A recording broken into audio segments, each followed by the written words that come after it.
بسم اللہ الرحمن الرحیم، السلام علیکم۔ آپ کا دوست سلمان حیدر۔ دعا ہے پروردگار سے کہ اس نے آپ کو اور آپ کے اہل خانہ کو اپنی حفظ و امان میں رکھا ہو۔ صورتحال اتنی تیزی سے بدل رہی ہے کہ اب ذبیح اللہ مجاہد طالبان کے جو ترجمان ہیں وہ پاکستان سے متعلق اسپیسیفائی ہو گئے۔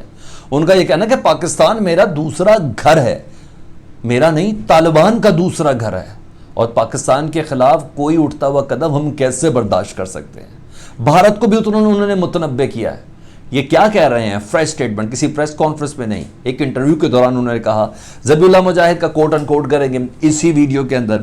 ساتھ آپ کو بتائیں گے کہ رات گئے روس کے صدر پیوٹن نے کال کی ہے وزیر اعظم پاکستان عمران خان کو، کن امور پر ڈسکشن ہوئی، اور یہ کتنی سگنیفیکنٹ کال ہے، کتنی امپورٹنٹ کال ہے، اس پہ ہم نے بات کرنی ہے۔ تیسرا یہ کہ پنجشیر کی صورتحال، جی پنجشیر میں آوازیں اب اندر سے بلند ہونا شروع ہو گئی ہیں، وہ صورتحال کیا کہہ رہی ہے، اور سپوائلرز کیا ثابت کرنا چاہ رہے ہیں کہ پنجشیر میں کتنی پینک ہو چکی ہے، کتنی گولیاں چل رہی ہیں، طالبان کدھر پہنچ چکے ہیں، اور ادھر کے جنگجو کیا لڑ رہے ہیں۔ یہ ساری چیزیں نا ہم ابھی کلیئر کرنے جا رہے ہیں جی، اور آپ کو یہ بھی ساتھ بتا دیں گے چلتے چلتے کہ جو بائیڈن صاحب نے ایسے نہیں مانا 31 اگست لاسٹ ڈیٹ، 31 اگست کے بعد کوئی افغان شہری نہیں جائے گا۔ اب صبح سے، جس وقت جمعرات کی صبح میں آپ سے بات کر رہا ہوں 26 تاریخ کو، اب صرف اور صرف امریکی شہری، امریکی فوجی، بس اب صرف ان کا انخلا ہونا ہے۔ وہ کیا ڈیٹیلز ہیں ساری اس ویڈیو میں آپ کے ساتھ ڈسکس کرنے جا رہا ہوں، شیئر کریں گے آپ کے ساتھ وہ اپڈیٹس۔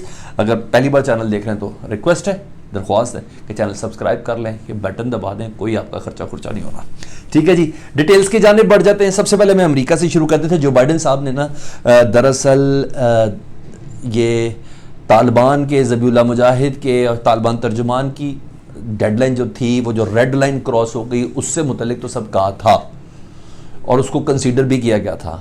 پینٹاگون کی جانب سے اور CIA چیف کی جانب سے باقاعدہ طور پر جو بائیڈن کو یہ بریف کیا گیا تھا کل کی تاریخ میں کہ کابل ایئرپورٹ کو داعش ISIS کہاں کی خراسان کی، وہ اڑانے کی پوری پلاننگ رکھتی ہے۔ امریکی جنگی جہازوں کو، امریکی دوسرے جہازوں کو، جیسے کمرشل فلائٹس ہیں، ان کو اڑانے کی اور ایئرپورٹ پر حملہ کرنے کی پوری پلاننگ رکھتی ہے۔ اور یہ موقع نہیں ہے کہ یہ ضد کرنے کا کہ ہم کچھ عرصے ادھر رہیں، جس کی بنا پر آپ نے دیکھا رات میں ایک سٹیٹمنٹ بھی سامنے آئی تھی کہ جس دن اب آخری 31 اگست کے بعد کابل ایئرپورٹ یعنی حامد کرزئی ایئرپورٹ سے متعلق امریکہ کا اب کوئی عمل دخل نہیں ہوگا 31 تاریخ کے بعد۔ تو یہ میں آپ کو بتاؤں، داعش کے اس گروپ نے ذمہ داری، اس گروپ کی طرف سے انٹیلیجنس شیئرنگ ہوئی ہے امریکہ کو، جس نے 4 مہینے پہلے کابل کے ایک اسکول کو نشانہ بنایا تھا، جس میں 68 بچیاں، سید الشہداء اس اسکول کا نام تھا، 68 بچیاں اور 300 کے قریب اس میں زخمی ہوئی تھی، 68 بچیاں شہید ہوئی تھیں، پردہ فرمایا تھا، جاں بحق ہوئی تھیں۔ اور اس کے علاوہ ایک نیٹو فورس کی جانب سے ایک تنظیم تھی، اس کو بھی نشانہ بنایا تھا، ادھر بھی 8 افراد جاں بحق ہوئے تھے۔ بہرحال داعش ISIS کے خراسان گروپ جو ہے، اس نے اس سلسلے میں اعلان کیا تھا، جس کی وجہ سے جو بائیڈن صاحب نے یہ فیصلہ کر لیا تھا، ٹھیک ہے، جس کا باقاعدہ اعلان ہوا تھا۔ میں نے کہا یہ پچھلی کنفیوژن اگر آپ کے ذہن میں کوئی آ رہی ہے تو میں کہا وہ بھی میں ساتھ ساتھ کلیئر کرتا جو آپ یہ اندازہ لگا لیں کہ انٹیلیجنس ابھی بھی ہے امریکہ کی ادھر۔ اچھا جی، دوسری خبر یہ ہے کہ روسی صدر پوٹن نے وزیر اعظم عمران خان سے، آخر میں بتاؤں آپ کو پنچ شیئر، بڑا انٹرسٹنگ میٹر چل گیا وہ۔ اچھا، روسی صدر پیوٹن نے وزیر اعظم عمران خان کو فون کیا ہے، خطے کی صورتحال اور اسپیشلی فردر اسٹریٹجی سے متعلق، افغانستان، سینٹرل ایشیا ممالک اور ہمسایوں سے متعلق جو اسٹریٹجی ہے اس کے اوپر بات ہوئی ہے۔ پاکستان نے روس کی امپورٹنس اور روس نے پاکستان کی امپورٹنس۔ کون کہتا تھا امریکی صدر جو بائیڈن پاکستان کو کال کیوں نہیں کر رہے؟ ہو کیئرس؟ جواب دینا، ہو کیئرس؟ کس کو ضرورت ہے؟ امریکہ کا کیا عمل دخل ہے اب، جس کے سلسلے میں امریکہ پاکستان کو کال کرے گا؟ مدد کے لیے مانگے گا نا، مدد ہی مانگے گا نا۔ پاکستان کو نہیں کال کی، ٹھیک ہے، ہاں میں نے رات کو بھی دیکھا پینٹاگون، وائٹ ہاؤس پاکستان کی ریکگنیشن کر رہا ہے، پاکستان کی امپورٹنس کر رہا ہے، وڈرال کے معاملے میں پاکستان سے مدد کا خواہاں، یہ سب چیزیں ہیں۔ اصل جو کریکٹرز ہیں نا وہ یہ ہیں، چین اور پاکستان پہلے کہہ چکے ہیں جو بھی اسٹریٹجی ہوگی، جو بھی افغانستان سے متعلق پلاننگ ہوگی، مل کر ہوگی اور اس کو دفاع کریں گے پوری دنیا کے سامنے. اور اب تیسرا، پیوٹن خود فون کیا اور فون کر کے خطے کی صورتحال سے متعلق اور آنے والا جو پکٹوریل امیج ڈیولپ ہونے جا رہا ہے افغانستان کا وہ ڈسکس ہوا. بہت ہی سگنیفیکنٹ یہ پیش رفت ہے، یہ موو ہے جس کو انٹرنیشنل میڈیا نے رات گئے صبح تک تو میں دیکھتا رہا کہ خوب زیادہ اس کو ہائی لائٹ کیا ہے. اور اسپیشلی جو میں کچھ منٹس آپ کے ساتھ شیئر کر دوں تو میں نے کہا وہ میں نے نکلوائے تھے. سرکاری اعلامیہ اس کے مطابق روس کے صدر ولادیمیر پوٹن نے وزیر اعظم عمران خان سے ٹیلی فون پر رابطہ کیا ہے. دونوں رہنماؤں نے افغانستان کی صورتحال، دو طرفہ تعلقات پر گفتگو کی ہے. اچھا جی، وزیر اعظم عمران خان نے پرامن، محفوظ و مستحکم افغانستان اور پاکستان اور علاقائی استحکام کے لیے بہت ضروری ہے یہ کہا ہے. ساتھ ساتھ انہوں نے کہا کہ افغانوں کی حفاظت، ان کے حقوق کے تحفظ کے ساتھ ساتھ جامع سیاسی سمجھوتہ آگے بڑھنے کا بہترین راستہ ہے. تو یہ گفتگو ہوئی اور امپورٹنٹ گفتگو تھی. اور ایک اور اہم ترین چیز میں آپ کو بتاؤں، ذبیح اللہ مجاہد، آخر میں آپ کو پنچ شیر لے کے چلیں گے جی. ذبیح اللہ مجاہد طالبان ترجمان، طالبان کو ریپرزینٹ کرتے ہیں. وہ کہتے ہیں کہ پاکستان ہمارا دوسرا گھر ہے اور پاکستان سے متعلق ہم برا سوچ بھی نہیں سکتے.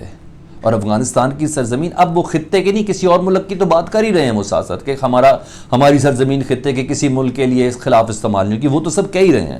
مگر اب اسپیسیفائی ہوئے کیونکہ پاکستان کے میڈیا چینل کو انٹرویو وہ دے رہے تھے اور اس انٹرویو میں انہوں نے کہا کہ بھارت کا جو منفی پروپیگنڈا ہے نا، اس سے بھارت باز رہے. کیونکہ ابھی تک ہم صبر اور استقامت سے کام لے رہے ہیں، ہم کوئی جواب نہیں دے رہے. بھارت کے منفی پروپیگنڈے پہ ہماری پوری نظر ہے اور پاکستان کو ہم اپنی طرف سے پورے کے پورے محفوظ رہنے کی گارنٹی دیتے ہیں. یہ ذبیح اللہ مجاہد نے پاکستان سے متعلق کہا ہے. یہ بہت بڑی موو ہے جی. اس میں وہ کہتے ہیں نا کل کے لیے دعا مانگ رہے ہیں، کل نے اسپیسیفائی کیا پاکستان کو. ٹھیک ہے، یہ پاکستان کو اسپیسیفائی کیا انہوں نے. جو خطرات دیگر جو تھے جس سے متعلق، خیر دنیا جلے کہ وہ ڈیل ہے شیل ہے، ہمیں کیا اس سے، آپ جو مطلب لیں. کہتے ہیں نا بدنام ہوں گے تو کیا نام نہیں ہوگا، نام پھر بھی ہو رہا ہے. تو یہ ایک بڑی رات گئے ایک مومنٹ تھی جو میں نے کہا تھا اس انٹرویو کے دوران انہوں نے کہی. اور آخر میں آپ کو بتا دیتا ہوں جو پنج شیر. طالبان کا وفد ملا ہے جی، 7 افراد تھے، مقامی عبائدین بلخ میں ملا ہے، یہ بھی میں آپ کو بتا دوں. اور پنج شیر کے وفد میں 12 افراد تھے اور احمد مسعود کی قیادت میں مقامی بااثر اور جہادی کمانڈروں کا اجتماع بھی ہوا ہے. اور جو خبر ادھر کے لوگ دے رہے ہیں ان کے مطابق زور صرف امن مذاکرات کے اوپر ہے اور وہاں کے جو مقامی کمانڈرز اور رہائشی ہیں انہیں احمد مسعود نے بڑے پینافلیکسز کے ساتھ بڑی بڑی سکرینز لگا کے خطاب کیا ادھر کہ مشورہ دیں مجھے اب کرنا کیا ہے، وہاں ہماری یہ باتیں ہو رہی ہیں. تو انہوں نے کہا ہم لڑنے کے بالکل حق میں نہیں ہیں. پنشیر کے مقامی لوگ کہتے ہیں ہم لڑنے کے حق میں نہیں، صلح اور صفائی سے وہ لڑنے کی مکمل مخالفت کرتے ہیں. لیکن دوسری طرف